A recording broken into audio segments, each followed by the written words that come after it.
Bismillahirrahmanirrahim. Assalamualaikum warahmatullahi wabarakatuh.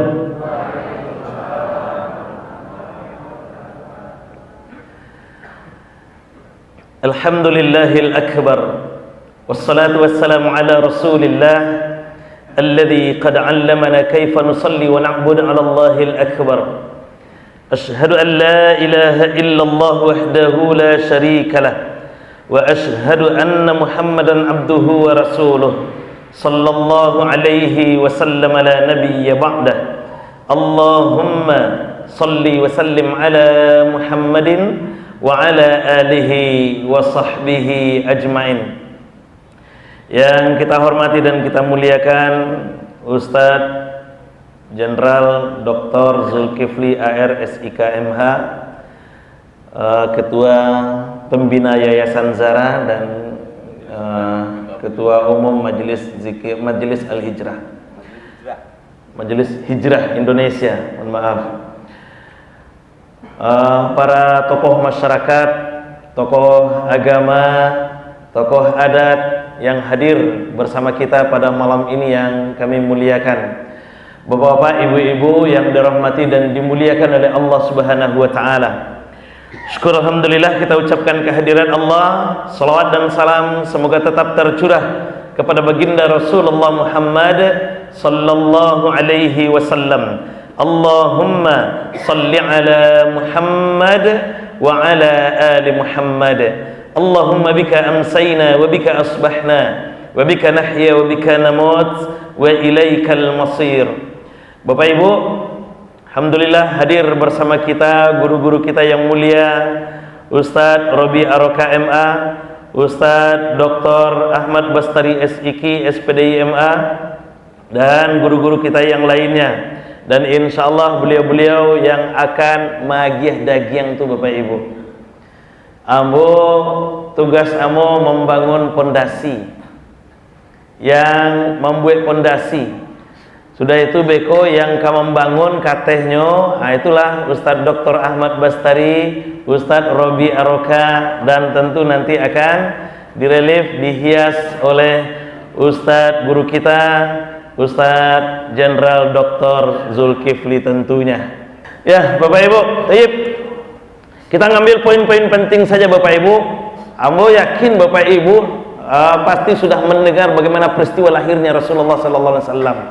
Bagaimana Rasulullah SAW baru 2 bulan di dalam kandungan ayahanda beliau sudah wafat, kemudian beliau dilahirkan kemudian dalam peristiwa yang juga sangat luar biasa, dengan tanda-tanda yang juga luar biasa, bukan hanya di Makkah tapi juga di luar Makkah, di Romawi, di Persia, bahkan juga sudah dimunculkan tanda kelahiran Nabi Muhammad SAW itu. 2 minggu setelah kelahiran beliau kemudian diasuh oleh ibunda yang sangat mulia, Ibunda Halimatus Sa'diyah. Disinilah sesungguhnya sejarah indah itu dimulai. Bapak Ibu, kenapa harus Halimatus Sa'diyah? Kenapa harus Bunda Halimah dari Bani Sa'ad? Bapak Ibu, Bani Sa'ad itu adalah kaum suku yang terkenal dengan peradaban yang sangat mulia. Ini jarang diungkap dalam sejarah, yang hanya disebutkan Halimah dari Bani Sa'ad. Tapi untuk kita ketahui, Bani Sa'ad memiliki peradaban yang sangat mulia di daerah pinggiran kota Makkah. Kalau tiba di Padang Papikonya Bapak Ibu, Padang pinggir kota, di sudut kota Makkah itu hiduplah sekelompok orang dari suku Sa'ad. Dan ada seorang ibu yang mulia namanya Halimah. Bani Sa'ad itu bahasanya juga sangat murni. Bahasanya murni. Kalau tiba di Jawa, itu bahasa keratonnya. Bahasa keratonnya. Bahasanya sangat murni, bahasanya sangat lembut, kemudian udaranya juga sangat sejuk, dan akhlak yang ditampilkan di daerah Bani Sa'ad itu juga sangat-sangat mulia. Itu salah satu yang mendasari Muhammad kemudian dikirim oleh Allah Subhanahu wa taala ke Bani Sa'ad di umur 2 minggu itu. Umur 2 pekan sampai umur 2 tahun, 2 tahun kemudian tambah lagi 2 tahun. Kenapa harus 4 tahun? Nanti kita lihat Bapak Ibu. Kenapa harus 4 tahun? Bapak Ibu, 2 tahun tuh anak biasanya Bapak Ibu kalau umur 2 tahun lah lancar alun mengecek. Alun ya Pak? Alun. Kosakatanya sudah banyak atau belum? Belum. Tuh, itu salah satu alasannya. Maka ditambahlah kemudian 2 tahun lagi. Ini kan tidak diungkap dalam sejarah. Ditambahlah kemudian 2 tahun lagi. Yang diungkap itu mereka tidak mau berpisah. Halimah menangis, kemudian Muhammad menangis, lalu kemudian Muhammad dibawa lagi oleh Halimah ke Bani Sa'ad. 4 tahun Bapak Ibu, anak umur 4 tahun lah lancar alun mengecek. Kosakatanya sudah banyak, lah bijak Bapak Ibu. Umur 4 tahun itu anak lah bijak, lah santiang mengecek. Kosakatanya pun lah di situ adalah masa keemasan anak. Puncaknya di umur 4 tahun itu. Nah, maka Bapak Ibu, ini sekaligus menjadi pelajaran penting bagi kita, apalagi ibu-ibu kami yang menjadi madrasatul ula dalam keluarga. 4 tahun jangan biarkan dia bersama orang lain, mesti dengan kita. Karena kitalah yang akan membentuk. Ini pondasi dasar. Kalau sampai tahun kau gagal, maka akan gagal selanjutnya. Kalau sampai tahun kau ibarat membuat pondasi, sampai tahun kau goyang pondasinya, maka seindah apapun bangunan yang dibangun nantinya akan hancur, akan mudah dihancurkan. Nah, ini salah satu rahasianya Bapak Ibu. Sehingganya dibutuhkan waktu 4 tahun untuk menggembleng akhlak, pribadi dan bahasa Nabi Muhammad sallallahu alaihi wasallam. Itulah yang nanti yang akan menjadi dasar utama sehingga Muhammad merubah peradaban dunia itu. Itu dia. Dan hasilnya bagaimana? Hasilnya nanti akan kita lihat beberapa tahun kemudian. Umur 4 tahun dikembalikan lagi kepada ibundanya. Umur 6 tahun, 2 tahun setelah itu ibundanya wafat. Kemudian diasuh oleh kakek beliau. 2 tahun setelah itu kakek pun wafat. Umur 8 tahun diasuh kemudian oleh paman beliau. 1 tahun setelah dalam asuhan paman kandung beliau, Abu Thalib, terjadilah paceklik itu. Terjadi paceklik Bapak Ibu. Di sini nampak hasil didikan dari Halimatus Sa'diyahnya. Apa yang terjadi waktu itu? Muhammad harus menggembala ke domba. Kan itu kan Bapak Ibu kan? Muhammad menggembala domba, tapi hebatnya Muhammad dan kawan-kawan yang lainnya menggembala domba. Domba yang dibawa indah si kudu ikua, yang dibawa domba itu 100-200 ikua. Jadi Bapak Ibu kalau pergi ke tanah suci misalnya di gurun-gurun Sahara itu, kalau nampak gerombolan-gerombolan putih-putih, itu kan domba-domba itu. Itu kalau ada satu gerombolan, itu satu pengembalanya. Rombongan domba-domba itu puluhan bahkan ratusan. Dan itulah yang digembalakan oleh Muhammad umur 9 tahun. Nah, kawan-kawannya umur 9 tahun rata-rata pun menggembala. Cuman hebatnya ketika kawan-kawannya membawa domba ko 100 ke gurun, yang pulang tinggal 97 ekor. Bako tinggal 97, yang 3-nya jual. Bekonya laporkan ke bosnya dimakan serigala. Muhammad tidak. Muhammad membawa 100 ekor, pulangnya 102. Bako 102 Ustaz, nyo melayan di gurun, nyo serahkan ke bosnya. Kambingnya melayan di gurun, dombanya melahirkan di gurun, nyo serahkan ke bosnya. Tidak ada dikurangi. Pokoknya bara yang dibawa segitu pulang, bahkan bisa lebih yang dibawa pulang. Cuy, itu hebatnya. Dan kecurangan-kecurangan yang dilakukan oleh kawan-kawan Muhammad tidak pernah dilakukan oleh Muhammad sallallahu alaihi wasallam kecil itu. Dan ini, kejujuran ini berkat bimbingan dari Halimatus Sa'diyah di masa emas 4 tahun tadi. Maka inilah sebenarnya pondasi dasar umur 4 tahun itu Bapak Ibu. Oke? Nah, akhirnya apa? Bersepakatlah kemudian masyarakat Arab memberikan gelar kepada Muhammad kecil, yang gelar itu belum diberikan kepada orang sebelumnya dan tidak akan diberikan kepada orang setelahnya. walaupun kemudian aduh di padang orang yang bernama itu kan. Patang jadi kabak kesra ini, jadi kabak kesra lo di provinsi kan, Al-Amin. Jadi Bapak Ibu, gelar Al-Amin itu satu-satunya gelar yang diberikan hanya kepada Nabi Muhammad SAW, kecil ketika itu. Dan hebatnya kejujuran ini pula lah kemudian yang membuat Muhammad sukses dalam kehidupannya. Di umur 9 tahun sudah diakui kejujurannya, dan bukti kejujurannya itu di umur 25 tahun. Apa yang terjadi di umur 25 tahun?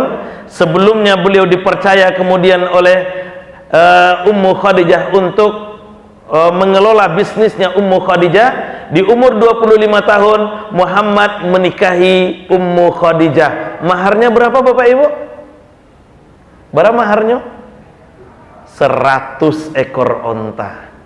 100 unta itu berapa Ustaz? Kalian salah 50, si unta itu harganya rata-rata 50 juta. Berarti 100 unta 5 miliar. Muhammad nan bujang menikahi Khadijah yang janda dengan mahar 5 miliar. Ibu dulu berapa mahar dia ada Pak Bu? Seperangkat alat sholat. Lumayan lah tuh, apa? Ini masih ada juga yang seperangkat alat sholat itu nilai. Ada juga lah. Lain, tidak dipakai. Alah, esahan saya. Pakai setiap hari supaya berkah apamu magihnya. Ya, caya beko Ustaz kenang-kenangan. Minta balik yang baru ke Pak tuh. Minta mahar yang kedua Pak yo. Itu caranya. Oke. Nah, jadi Bapak Ibu, 5 miliar berarti Nabi Muhammad miskin atau kaya? Kaya. Jadi kalau ada orang yang mengatakan Muhammad itu miskin, ulang lagi sejarahnya. Dulu umur 9 tahun memang beliau mengganjal perutnya karena ketiadaan makanan. Dan beliau bekerja. Beliau bekerja dengan sekuat tenaga menggembala kambing yang bisa beliau lakukan waktu itu, dan dengan kejujurannya kemudian melahirkan kepercayaan masyarakat sehingga memperoleh kesuksesan yang luar biasa. Di sisi akhirat beliau sukses, di dunia pun beliau sukses. Nah, saya yang bau mau 25 kini. Tapi yang mau cari rata-rata 25 sadonya ya. Tebal ya? Saya yang punya PT 5 miliar umur 25 nya. Aduh. Itu dia. Kesuksesan itu Bapak Ibu didapat karena kepercayaan.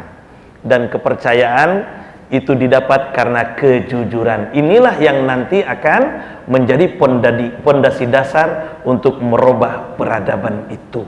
2 menit lagi Pak Edi. Ya. Baik, Bapak Ibu. Kemudian apa lagi yang terjadi? Umur 35 tahun. Poin pentingnya lagi. Umur 35 tahun Rasulullah Muhammad SAW itu terjadilah kemudian perombakan Ka'bah. Dibangun ulang, direnovasi, dan terjadi cekcok. Cekcok di saat itu, sianan kemalataan Hajar Aswad yang mulia ke tempatnya semula. Maka keputusan akhir, panjang lagi kisahnya itu. Keputusan akhirnya apa? Keputusan akhirnya orang yang berhak meletakkan Hajar Aswad ke tempat semula adalah orang yang pertama masuk masjid besoknya. Dan ternyata siapa yang pertama masuk masjid? Muhammad sallallahu alaihi wasallam. Maka di hari itu Muhammad dinobatkan untuk meletakkan Hajar Aswad ke tempat semula. Itu kemuliaan bagi orang nan rajin kamu saji. Kemuliaan bagi orang yang rajin kamu saji. Nah, Muhammad kemudian dinobatkan, tapi hebatnya Bapak Ibu, di sini mulai nampak jiwa kepemimpinan besar beliau itu. Apa yang beliau lakukan? Ketika beliau mendapat penghormatan untuk meletakkan Hajar Aswad, beliau tidak lantas mengambil sendiri. Jadi kalau jadi pimpinan tuh jangan makan surang. Bagi-bagi kemuliaan itu ke orang. Justru ketika kita bagi-bagi ke orang, kita semakin mulia. Kan itu yang dilakukan oleh Nabi Muhammad SAW. Dibentangkan kemudian sorbannya oleh beliau, diletakkan hajar aswad di atasnya, diangkatlah setiap sudut sorban ini oleh kepala-kepala kabilah di saat itu. Karena beliau memuliakan kepala-kepala kabilah itu, menampakkan kesederhanaan, kesahajaan dan keadilan beliau di saat itu, sehingga beliau pun kemudian dimuliakan. Jadi kiranya Bapak Ibu, kalau kita ingin dapat kemuliaan, rajin kamu saji dan adil dalam memimpin. Itu penting. Rajin kamu saji, tahu jo umat, dan tahu jo umat itu bukan hanya sekedar di saat kok pemilu? Di saat pemilu saja, di saat kampanye saja? Tidak. Karena kebiasaan Muhammad hadir ke masjid setiap pagi itulah yang kemudian menggerakkan dia untuk bisa mendapatkan kemuliaan itu. Maka Bapak Ibu, melalui momentum Maulid Nabi ini kita mengambil hikmah tentunya. Bagaimana Rasulullah SAW kalau kita menginginkan dapat nanti lahir pemimpin-pemimpin hebat, telusuri dulu waktu keteknya. Telusuri dulu waktu keteknya dan lihat sifat-sifat di waktu dia menjadi muda, di waktu dia mudanya, nanti akan dapatkan pemimpin yang hebat insya Allah. Jadi pemimpin hebat tidak lahir instan. Pemimpin hebat itu lahir dari didikan sejak awal, dan itu dari madrasatul ula. Peran ibu sangat menentukan. Bapak Ibu, itu saja barangkali. Mohon maaf, terima kasih karena ada guru-guru kita yang akan menghias bangunan indah ini, yang akan membangun bangunan indah ini. Kita serahkan sepenuhnya kepada beliau. Terima kasih. Assalamualaikum warahmatullahi wabarakatuh.